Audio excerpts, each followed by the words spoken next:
Okay, ladies and gentlemen, welcome along to today's webinar. I'm John James and I'm delighted that you've been able to join with us today. I just love webinars as they allow us to easily gather together like this and hear the latest information without any of us needing to travel. Today's webinar is all about business storytelling. Our guest presenter today is Shawn Callahan, the founder of Anecdote. I've been receiving Shawn's newsletters for several years, and I'm currently reading his recently released book, Putting Stories to Work, Mastering Business Storytelling.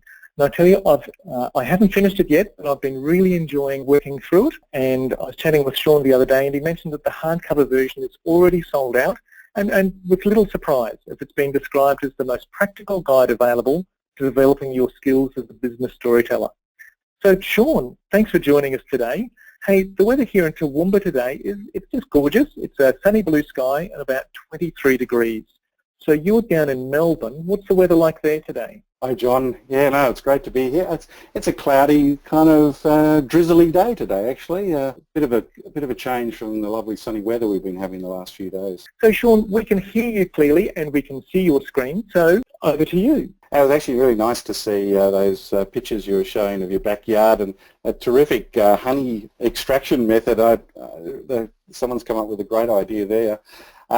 In fact, my career actually started off in the natural resource management space. I did my degree in geography and archaeology. My honours thesis was entitled Mid-Channel Shoal Formation in a Macrotidal Environment. So I did up in Western Australia in the Ord River, looking at how, sort of the whole geomorphology of the islands up there. But moving from there to, running a business around storytelling, sort of the turning point for me was actually doing a project with the Australian Geological Survey Organisation. They had me doing this project where I was helping the scientists document their scientific data sets. And naively, if you like, I sort of just created this system, database system, went around to the scientists and said, guys, I want you to document all your data sets. And they just looked at me like, you've got to be joking, right? It was like, there was no way in the world they were going to do this. It was a hard job and there was no incentive.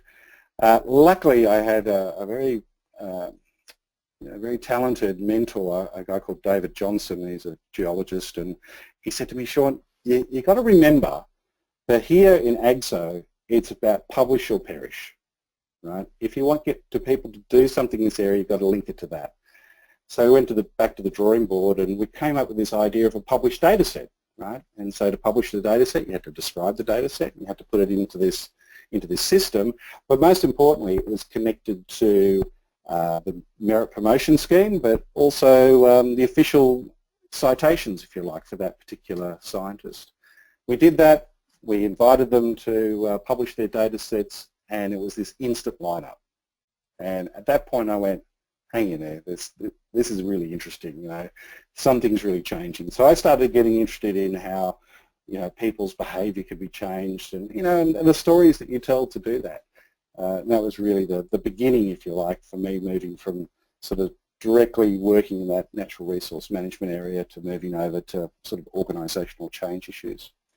But today I want to really touch on this idea of how do you go about building your skills as a business storyteller. And business, I'm using that in a very broad sense. You could be in a government organisation, a non-profit, a corporation. It doesn't really matter, as long as you're trying to achieve, good work.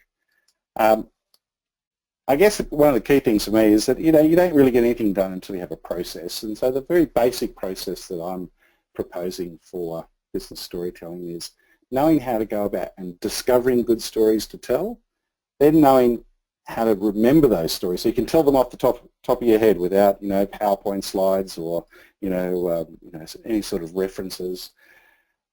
Looking at different ways of sharing those stories. What do you have to do to get your message across when you share a story? And then finally, stories become stale over time, so how do you refresh them?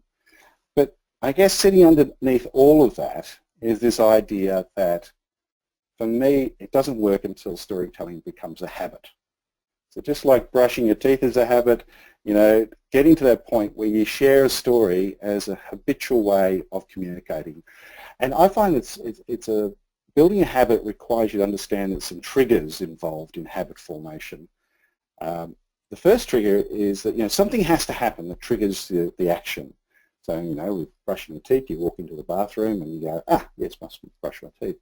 Then you do the habit, do the action, and then you get a reward. And with brushing your teeth, it's the frothy, sort of experience in your mouth, which, by the way, is not required at all to have clean teeth. It's something that the makers of Colgate and others have realised is a very addictive thing for us. So that's why they built that in.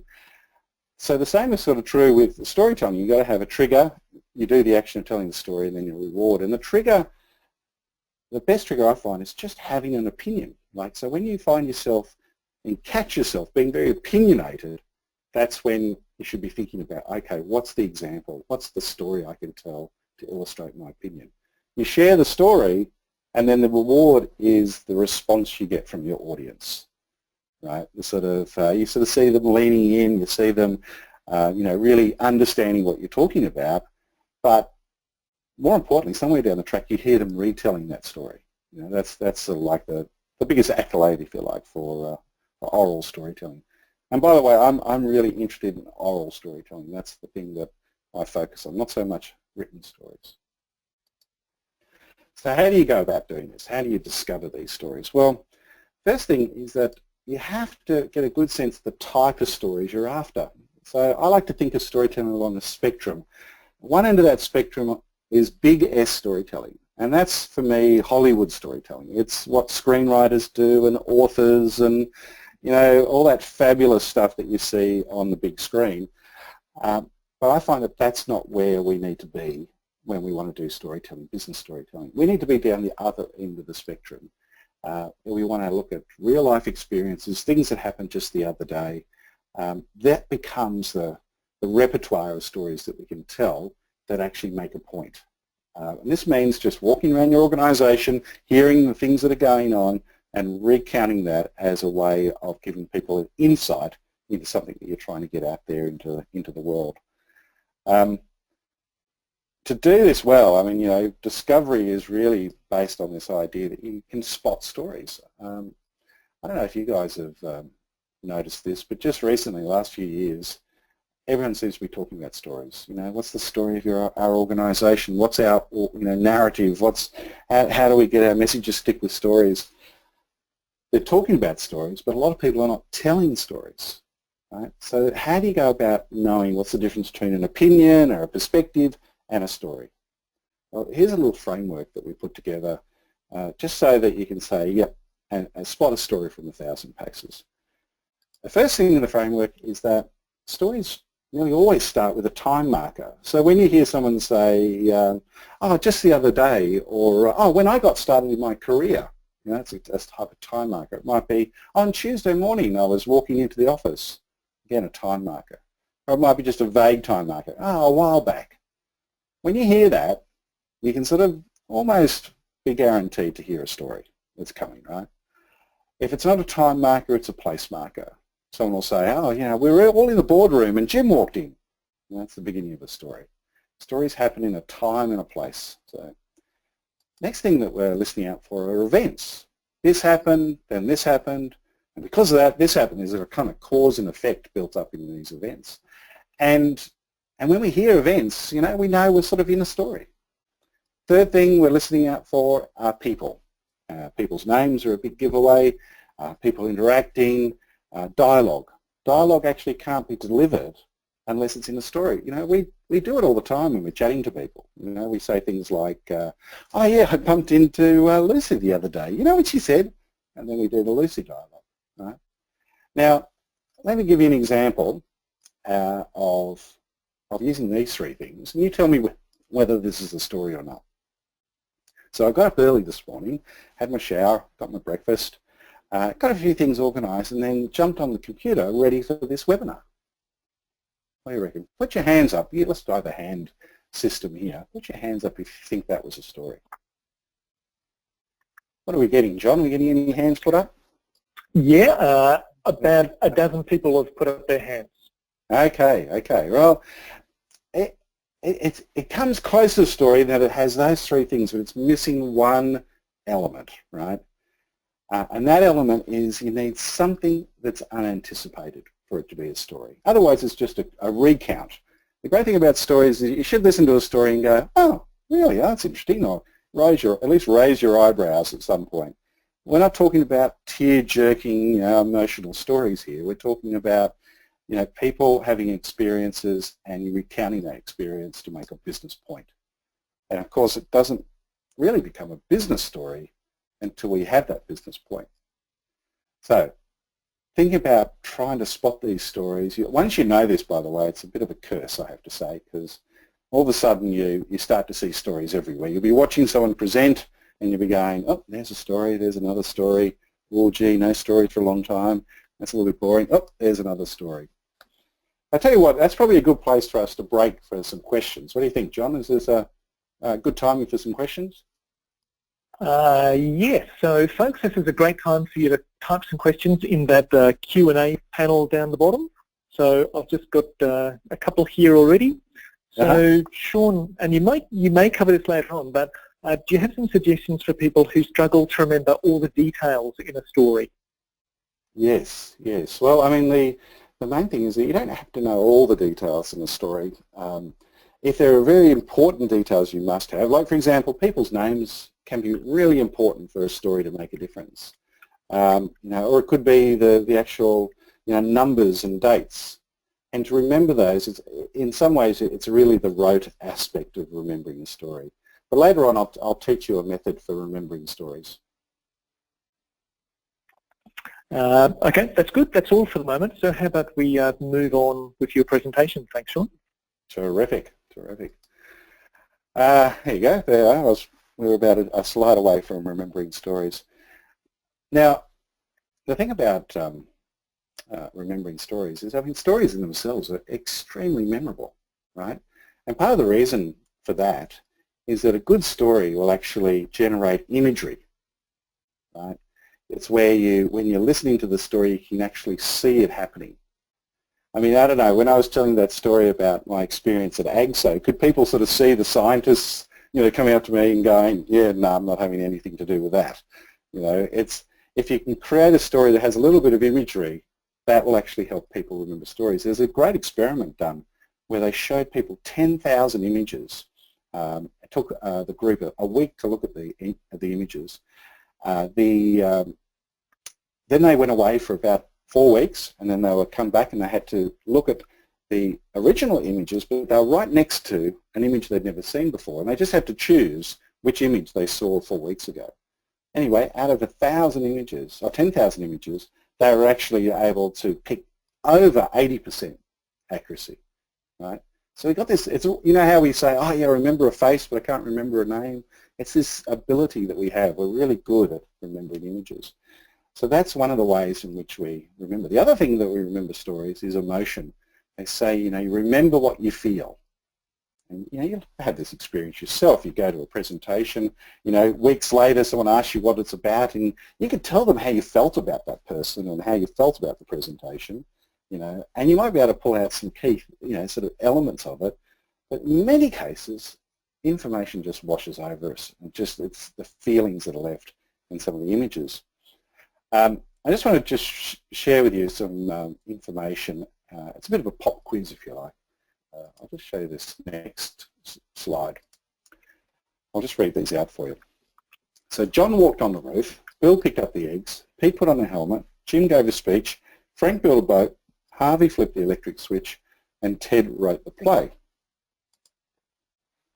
So, I'm just being given that information. I just want you to maybe type into the question and answer box, who picked up the eggs? Throw that in. John, you can tell me if we're getting some... The eggs, okay. Yep. Bill has been suggested. Bill, John, yep. Bill, Jim, Bill. Few Bills, John, Bill, Jim. Okay, what about who walked on the roof? Okay, let's see what people say. We've got John, Tim, Pete, John, Jack, Tim, Tom. I'm waiting for some names that weren't even mentioned in the story now. Yeah, well, let me give you another list, and we'll sort of see how this one goes. Great. So Santa Claus walked on the roof, the Easter Bunny picked up the eggs, the Viking put on the helmet, JFK gave a speech, Noah built a boat, Edison flipped the electric switch, William Shakespeare wrote the play. So now let's have a think. Who picked up the eggs? You type that in. Yep, here they come. Lots of Easter bunnies. Easter bunny, Easter bunny. Lots of Easter bunny. Yeah, well, now what about who walked on the roof then? Just to double check. Yep, good old Santa. Santa Claus, Santa Claus. Santa. Yep, well done, everyone. All consistent, all consistent. Oh. So here's the thing. So the first list, of course, is just a list of disconnected facts. We've never seen them before. They don't really mean anything to you. The second list, each line is essentially backed up with a story that we know. It's connected with emotion. It's connected with experience. And as a result, we don't just see the line, we actually have that connection to all those things, and that information all of a sudden becomes extremely memorable. Now in organisations, we tend to actually do more of the first list rather than the second list, in that the lists of information that we provide in our dot points don't have any stories connected to them, so they're very hard for us to remember. So I guess that's one point I'd like to make about memory. Second thing is, how do you go about, this is sort of building on the question we asked before, how do you go about remembering a story? Well, I find that one of the simplest ways of doing this is when you come across a story that really grabs you and you think, God, that makes a really great point. What I do is I go and usually ring up, or I'm in the office and I tell my business partner, Mark, the story. And we have a conversation about it. We talk about, what does this story mean? What's the moral of this story, right? And I'll give you an example. I did some work for the Victorian Bushfire Reconstruction and Recovery Authority. And we, after the big fires in Victoria, the community recovery committees, there were 30 odd of these committees across the state, were all charged with the role of getting their community up and running again, right? But they were so busy just working on their community that they didn't have any connection really to any of the others. And so they weren't learning across the communities. So we wanted to get all the leaders together of these CRCs to see if we can connect them. And we thought, okay, well, let's connect them with getting them tell stories. And the idea is that, there's a lovely quote by Terence Gargiulo. He says that the shortest distance between two people is a story. Right? We kind of know this from our experience. Once you start sharing stories back and forwards, all of a sudden you become connected. But at the beginning of that session, I asked Christine Nixon, who was the chair of that organisation, to tell a story, and this is the one she told. She said, a couple of days after the fires, OPSM, which is a big spectacle maker and seller, put caravans out in the fire-affected areas. Right? And on this particular day, an elderly couple walked up to the caravan and the woman was complaining of grit in her eyes. Right? And so, they cleaned up her eyes, sorted her all out, and then they turned to the gentleman, her husband, and said, look, can we help you out in any way? And he said, well, I'm okay, I'm fine. He says, but I'm actually clinically blind because of diabetes. And I went, oh, okay. When was the last time you got checked up? He said, oh, a couple of years ago. And I went, oh, no, you've got to get checked up much more often than that. It's really important. Things are changing all the time. So anyway, they organised for him to go to an ophthalmologist. He gets checked out. It turns out he has a condition that they now have a new treatment for. Anyway, months after that, he gets this new treatment and he gets returned a big part of his sight. So I hear this story and I went, wow, that's amazing. So I tell Mark, and I said, Mark, what does that story mean to you? And he says, well, maybe it means even in the shittiest situations, good things can happen. So also I'd say, small things can make a big difference. That was the other one. And I jumped in and sort of said, the corporations need to be part of these recovery sort of efforts that are put in around the country. So by having that conversation, we're kind of tagging. It's almost like a neural tagging of that story, so that when someone mentions those topics in the future, that story will just pop in my head. But it doesn't pop into your head until you've told it a few times. I find if you tell it about 3 times, that story sticks in. Now, one of you have already said, but what about the numbers and the people's names? you actually have to use a bit of brute force to remember that. Because if those numbers are important, you've got to just get used to, in those 3 tellings, to include those numbers so that it just becomes part of those connections you're making to ensure that you can remember it. There's no real easy way. I mean, there are some techniques that the memory folk use, sort of associating names with images, because, we're great at remembering images, and emotions. You can do it that way, but I find you just have to make sure you repeat it many times. Now, I see, I was ahead of myself with questions, see? That was where I was going to do some questions. Anyway, we'll keep moving. Sharing stories. Well, I think there's a few different types of stories. Of course, there's many beyond what I'm just going to talk about here. If you like, the base of any storytelling is just to find an experience and make a point. I mean, that's as simple as that. But these story patterns are very useful. For example, a connection story is great when you are meeting people for the first time. And they want to get a sense of who you are, They want to know who you are, what makes you tick. And people are more influenced by people just like them, right? So, I told you my experience with the Australian Geological Survey Organisation as a bit of a connection story, sort of helping people understand that, we share some worlds in some ways. Influence stories are all about countering anti-stories, right? So for every story that, someone tells, like a leader tells, the organisation will come back with anti-stories. And the principle here is that you can't beat a story with fact. You can only beat it with a better story. Success stories are all those great, sort of successes we have, but we tend to tell them at too high a level. We tell them at the level of what an organisation has done for another organisation. Well, humans don't really care about that. They want to know what a human has done for other humans. It's about bringing it down. And the clarity story is sort of like the big daddy in this, because it answers the big question of why. Why are we doing something? So you might be changing your strategy, or you might be having a change program, or you might be trying to get someone to adopt a proposal that you're suggesting, or you're trying to get some funding. All these things, there's a why element to it, and clarity stories are fabulous for that. The clarity story pattern is a very basic one. It's simply this, in the past it was like this, and then something happened, so now that's why we're doing this change, this new strategy. This is why you need this new, proposed way of doing things, so that in the future we're going to achieve this. Right? In the past, then something happened, so now to achieve this. The crux of the story is in the then something happened. Right? That's the thing that explains why you're doing the activity that you're doing. But at the end of the day, it has to have a point. Right? You've got to know what your point is, and I really recommend that you share your point before you tell your story. So, if I was going to tell that Vibra story, the bushfire story, I'd sort of say, what, sometimes small things can make a big difference. A number of years ago, I was, working at the Victorian Bushfire Recovery Authority, and ... and you start to tell that story. That way, the person who's listening to the story knows what it's about. They know what the relevance of it is, and they will hang in there and they'll listen to your stories to get that point.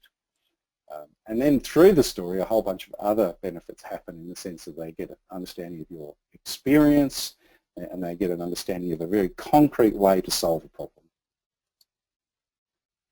Gary Klein, I think, insight is one of the real big things that comes from storytelling, and I think he put it nicely when he said, insight is an unexpected shift to a better story. I think that's a lovely way of phrasing it. So a couple of important tips just to finish it off. The first one is, think about this scenario. Imagine you're standing in front of, say, a group of colleagues. You're trying to engage them in a new way of doing something, and you stand in front of them and you say, guys, I just want to start by sharing a story. What sort of immediate reaction do you get when you hear that?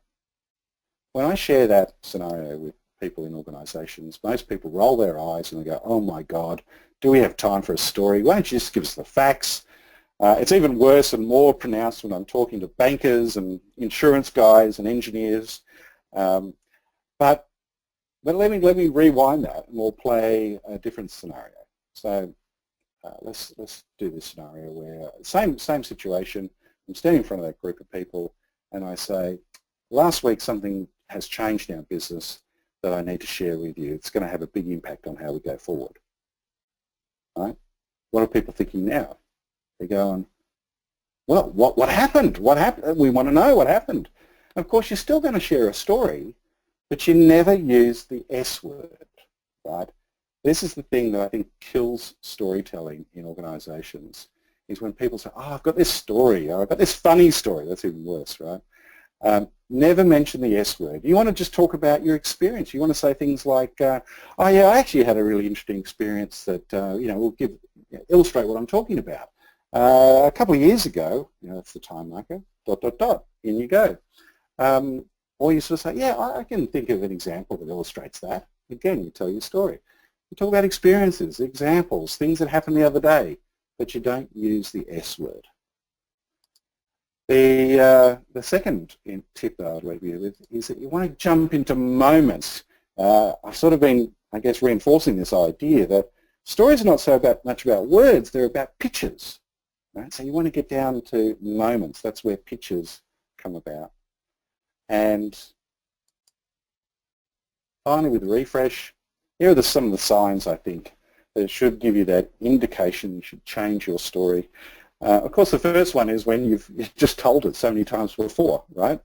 You have to have some sympathy for your audience who have to hear the same story multiple times.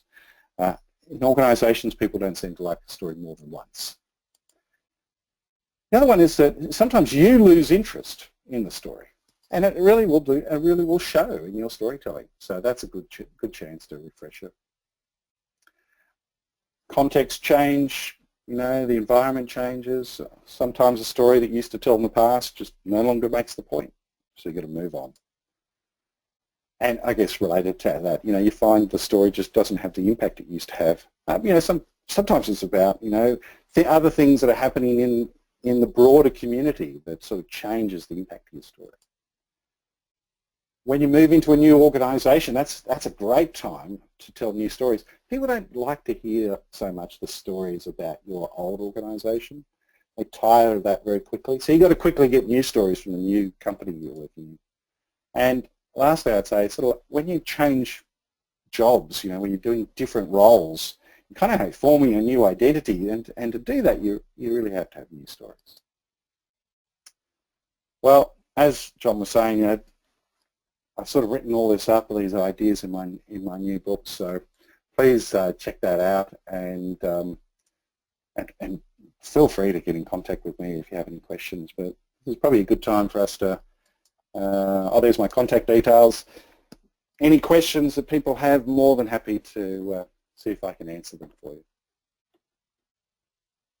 Great, thanks for that, Shawn. So indeed we do have a number of questions. So the first one is, so regarding the clarity story structure that you talked about, Theo is suggesting that it sounds very similar to MSC, which is the most significant change.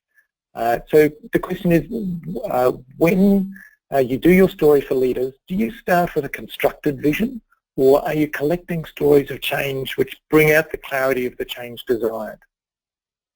Well, that's a really big question. I'm very familiar with most significant change. I've done most significant change projects. I've gone and collected lots of stories, and with most significant change, it's usually around two questions. What's the most significant change you've experienced as a result of the initiative that's been put in place? And people tend to tell you stories. And secondly, you want to then ask them, and so why is that significant for you? Because you start to dig into the values of people. So I don't think you get particularly structured stories per se out of that. You get all sorts of different types of stories.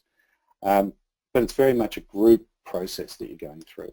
The clarity story is really when you're, you're walking into a situation where you're trying to answer that question, why?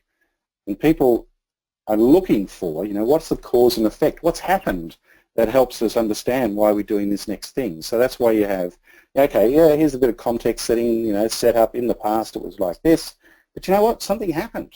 You know, the GFC happened. There was a new competitor that came in that changed our markets. There was regulations that changed enormously. Something must have happened for us to do something differently. And once people understand that, they sort of go, oh, right, so that's why we're doing this.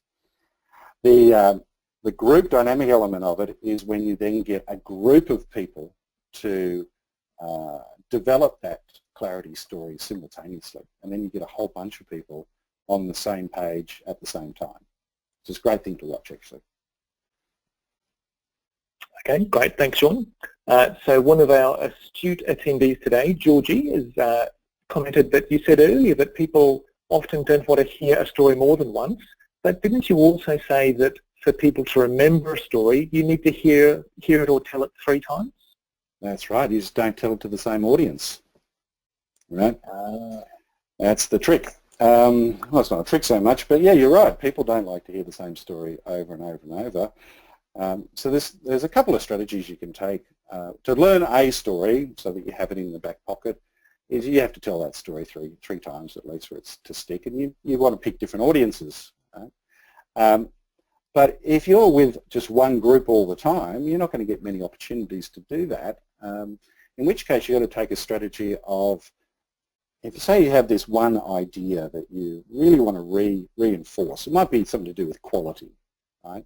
In that case, every week you should be looking for a story that illustrates your principles of quality happening, so the following week you can tell that story. And that way the stories are always refresh and new, but you're reinforcing just this one idea, over time. It gives people very concrete examples of what to do and how to do it. Okay, thanks, Shawn.